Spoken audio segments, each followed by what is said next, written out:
So friends, आज की इस वीडियो लेक्चर में हम लोग बात कर रहे हैं एन टाइप सेमीकंडक्टर की, जो कि एक्सटेंसिव सेमीकंडक्टर का एक टाइप है। जैसा कि आपको पता है कि हम इंट्रिंसिक सेमीकंडक्टर पढ़ चुके हैं, उसके ड्रॉबैक्स पढ़ चुके हैं, डॉपिंग क्या होती है ये पढ़ चुके हैं। तो आज हम लोग एन टाइप डॉपिंग देखेंगे, जहाँ पे एक इंट्रिंसिक सेमीकंडक्टर को एन टाइप एक्सटेंसिव सेमीकंडक्टर में बदला जाता है।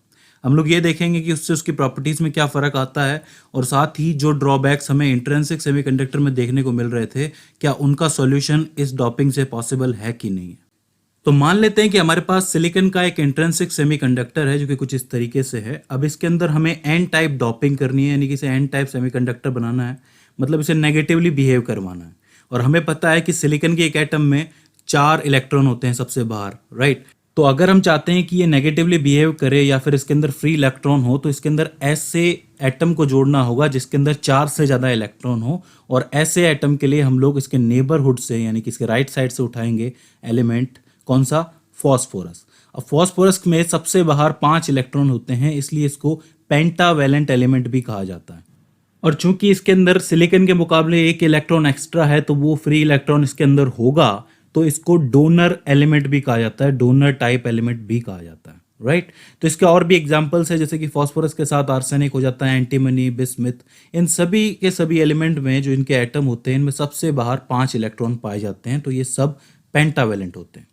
तो हम क्या करेंगे कि इस सिलिकॉन के सेमीकंडक्टर में एक फॉस्फोरस बिल्कुल इसके बीच में मैं ऐड कर देता हूँ। अब ये बात हम अच्छी तरह जानते हैं कि 4 इलेक्ट्रॉन के साथ 4 इलेक्ट्रॉन तो बॉन्ड बना लेंगे, जिससे सबका जो है अष्टक पूर्ण हो जाएगा, मतलब 8 इलेक्ट्रॉन सबके पूर्ण हो जाएंगे। लेकिन इसका 1 इलेक्ट्रॉन हमेशा की तरह इस लैटिस के अंदर फ्री घूमता रहेगा, आई जो है वो एक्स्ट्रा घूमता रहेगा, राइट। तो अब जैसे कि मैंने यहाँ पे सिर्फ एक फॉस्फोरस जोड़ा है, तो अगर मैं दूसरा जोड़ देता हूँ तो इससे दूसरा फ्री इलेक्ट्रॉन फ्री हो जाएगा। तीसरा जोड़ूंगा तो तीसरा, चौथा जोड़ूंगा तो चौथा। तो फॉस्फोरस को ऐड करके हम लोग इसके अंदर चार्ज कैरियर्स की वैल्यू बढ़ाते हैं। कैसे? जैसे कि आपको पता है करंट की वैल्यू होती है I में NeAVD। तो n यहाँ पे नंबर ऑफ चार्ज कैरियर्स होते हैं, तो यहाँ फ्री इलेक्ट्रॉन मैं बढ़ा रहा हूँ फॉस्फोरस ऐड करके, राइट। तो बेसिकली इससे चार्ज कैरियर बढ़ेंगे तो करंट भी बढ़ेगा। तो इसी को मद्देनजर रखते हुए अगर मेरे पास सिलिकॉन का एक सेमीकंडक्टर है, उसके अंदर मान लो कि मैं 1 लाख फ्री इलेक्ट्रॉन्स ऐड करना चाहूँ, तो इसके लिए मैं 1 लाख फॉस्फोरस के एटम इसके अंदर ऐड कर दूंगा, जिससे 1 लाख फ्री इलेक्ट्रॉन इसके अंदर हो जाएंगे। याद रखना, फॉस्फोरस से सिर्फ इसके अंदर इलेक्ट्रॉन्स आएंगे, होल नहीं आएंगे। तो अब 1 लाख इलेक्ट्रॉन मैंने अगर इसमें ऐड कर दिए, तो इसका क्या क्या फायदा मुझे मिलेगा। तो देखिए, जब ये कंडक्टर इंट्रिंसिक था, मतलब इसके अंदर जब हमने 1 लाख इलेक्ट्रॉन या फिर 1 लाख फॉस्फोरस के एटम नहीं डाले थे, तब इसके अंदर नंबर ऑफ इलेक्ट्रॉन और नंबर ऑफ होल्स की जो वैल्यू थी वो इक्वल थी। इंट्रिंसिक सेमीकंडक्टर में बता चुका हूं मैं ये कि भाई इंट्रिंसिक सेमीकंडक्टर में number of electron is equals to में नंबर ऑफ होल्स होता है। हमने क्या किया, 1 लाख इलेक्ट्रॉन इसके अंदर जोड़ दिए, तो यहाँ पर नंबर ऑफ इलेक्ट्रॉन की जो संख्या है या फिर वैल्यू जो है वो नंबर ऑफ होल्स से ज़्यादा हो जाती है। तो उससे होगा ये कि ये बढ़े हुए इलेक्ट्रॉन इन होल्स को न्यूट्रल करेंगे। लेकिन एक बात याद रखना कि सारे के सारे होल्स जो हैं वो न्यूट्रल नहीं होंगे। मेजॉरिटी में होल्स जो होंगे वो सब न्यूट्रल हो जाएंगे, लेकिन थोड़े होल्स हमेशा बचे रहेंगे।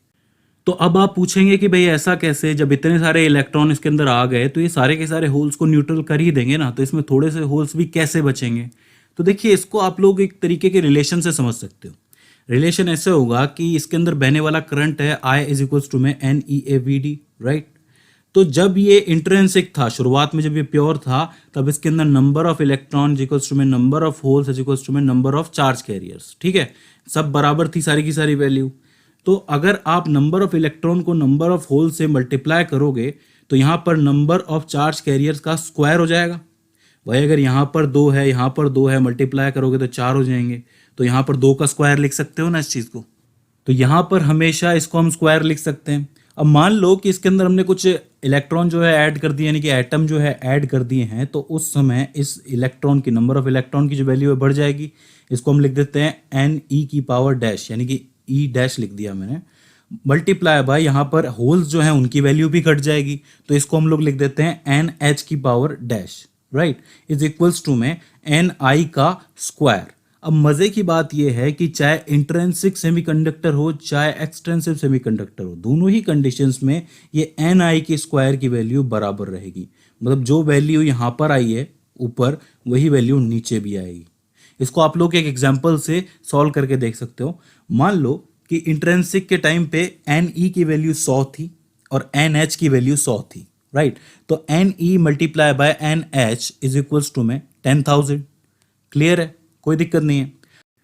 अब हमने इसे एक्सटेंसिव सेमीकंडक्टर बनाने के लिए इसके अंदर कुछ इलेक्ट्रॉन जोड़ दिए। मान लो कि 400 इलेक्ट्रॉन हमने इसके अंदर ऐड कर दिए, राइट। तो इस बार एन ई डैश की वैल्यू कितनी हो गई? 500। एन एच डैश की वैल्यू हमें निकालनी है, राइट, क्योंकि हमें पता नहीं है। और हमने एन आई स्क्वायर की वैल्यू 10,000 ली है, क्योंकि मैंने कहा था ना कि दोनों ही कंडीशंस में ये बराबर होंगे। तो एन आई की वैल्यू 10,000 हमने ले ली। तो इससे हम एन एच डैश की वैल्यू आप कैलकुलेट करेंगे। तो आप कैलकुलेट कीजिए कि जब हमने 500 multiply by N H dash is equals to में 10,000 और इसको सॉल्व करोगे तो 20 वैल्यू निकल के आएगी।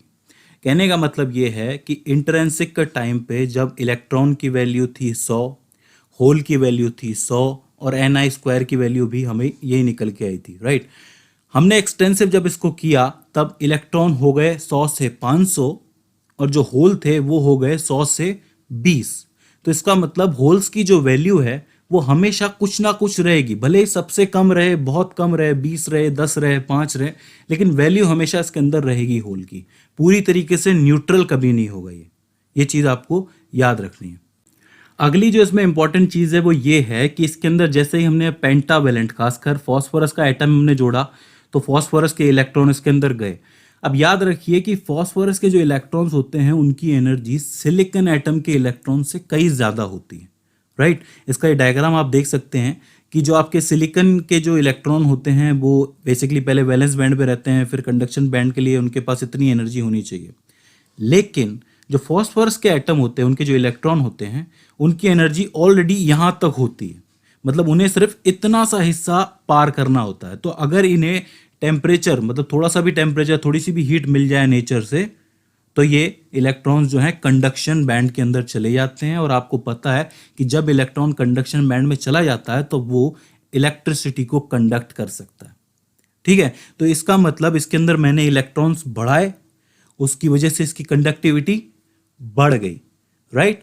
अब मैंने ड्रॉबैक्स के अंदर पहला ड्रॉबैक क्या पढ़ाया था कि भाई टेम्परेचर जो नेचर का होता है वो डिसाइड करता है कि इंट्रिंसिक सेमीकंडक्टर में कितना करंट बहेगा। लेकिन यहाँ पर मैंने इलेक्ट्रॉन्स ऐड किए फॉस्फोरस के, उसकी वजह से इसकी कंडक्टिविटी बढ़ गई। तो इसकी कंडक्टिविटी पहले टेम्परेचर जो था तय कर रहा था इंट्रिंसिक के टाइम पे, और जब एक्सटेंसिव मैंने इसको बनाया, मैंने इसके अंदर एटम जोड़े, तो इसकी कंडक्टिविटी कौन कंट्रोल करेगा?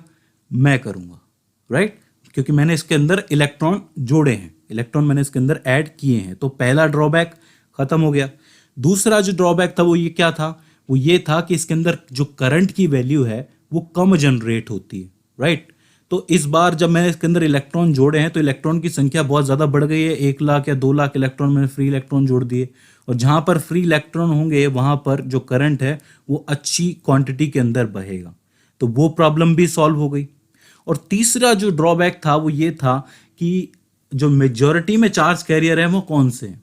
इंट्रिंसिक सेमीकंडक्टर में नंबर ऑफ इलेक्ट्रॉन और नंबर ऑफ होल हमेशा बराबर रहते हैं, लेकिन इस वाले केस के अंदर नंबर ऑफ इलेक्ट्रॉन बढ़ गए हैं, इसलिए number of electron is greater than number of holes.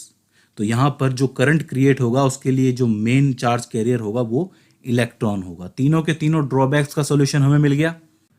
अब इसके अंदर इलेक्ट्रॉन हम अपने हिसाब से बढ़ा भी सकते हैं, कम भी कर सकते हैं। मैंने यहाँ पे 1 लाख इलेक्ट्रॉन डाले या 100 इलेक्ट्रॉन डाले, मैं इसके अंदर 2 लाख भी कर सकता हूँ, 5 लाख भी कर सकता हूँ, 10 लाख भी कर सकता हूँ। डिपेंड करता है कि मुझे डिवाइस कैसा बनाना है, मुझे ज़्यादा कंडक्टिविटी का डिवाइस बनाना है या कम कंडक्टिविटी का डिवाइस बनाना है।